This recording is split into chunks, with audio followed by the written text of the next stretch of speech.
भीमराव अंबेडकर को लेकर राजनीतिक गलियारों में काफी शोर है। इस मसले पर पक्ष और विपक्ष दोनों एक दूसरे के सामने हैं। सत्ताधारी दल की ओर से कांग्रेस पर डॉक्टर अंबेडकर का अपमान करने का आरोप लगाया जा रहा है, तो वहीं विपक्ष के नेताओं की मांग है कि गृह मंत्री को उनसे माफी मांगनी चाहिए। इसी मामले में आज बीजेपी की तरफ से संसद के बाहर विरोध किया जा रहा था। इसी दौरान बीजेपी के सांसद प्रताप सारंगी और मुकेश राजपूत घायल हो गए। प्रताप सारंगी ने आरोप लगाया कि उन्हें नेता प्रतिपक्ष ने धक्का दे दिया, जिस कारण वो सीढ़ियों से गिर गए और उन्हें सिर में चोट लगी। बता दें, प्रताप सारंगी की छवि साधारण नेताओं में गिनी जाती है। आइए जानते हैं इनसे जुड़ी कुछ खास जानकारी।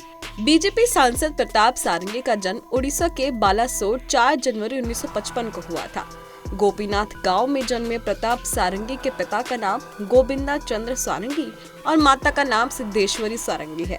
इन्होंने ग्रेजुएशन उत्कल यूनिवर्सिटी उड़ीसा से बीए में पूरा किया है। 2004 में प्रताप सारंगी पहली बार उड़ीसा विधानसभा से विधायक चुने गए।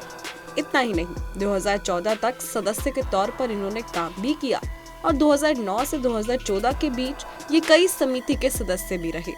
इनमें अल्पसंख्यक हाउस कमेटी, याचिका समिति, स्कूल और जन शिक्षा, उच्च शिक्षा, खेल और युवा सेवा, विज्ञान और प्रौद्योगिकी, सूचना प्रौद्योगिकी समेत कई हिस्से रहे। प्रताप सारंगी 17वीं लोकसभा में सांसद के तौर पर चुने गए थे।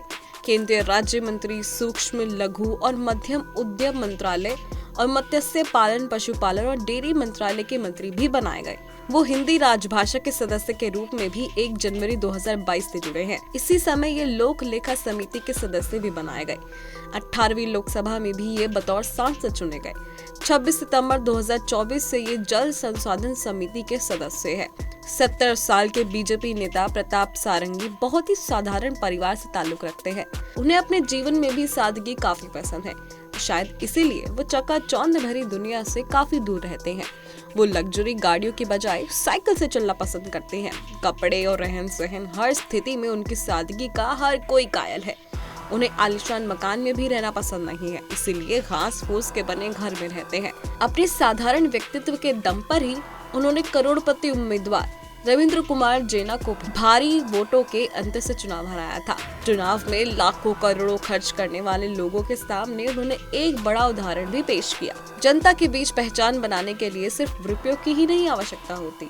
स्थानीय लोगों के मुताबिक प्रताप सारंगी को अकेले और एकांत में रहना काफी पसंद है, इसलिए उन्होंने शादी नहीं की। कुछ समय पहले उन्होंने साधु बनने की इच्छा भी जाहिर की थी, लेकिन जन सेवा में रुचि ने उन्हें राजनीति में जाने की ओर प्रेरित किया। उनके साथ एक बैग हमेशा रहता है जो उनकी पहचान में गिना जाता है। प्रताप सारंगी आरएसएस से भी जुड़े रहे। वहीं अब संसद में धक्का मुक्की कांड को लेकर वो चर्चाओं में आ गए हैं। वहीं यह बड़ा सवाल है कि जो उन्होंने राहुल गांधी पर आरोप लगाया है, तो क्या राहुल गांधी को जेल जाना पड़ सकता है? बहरहाल इस पर आपकी क्या राय है, हमें कमेंट सेक्शन में कमेंट कर जरूर बताएं। देश और दुनिया की तमाम खबरों के लिए देखते रहें पंजाब केसरी.com।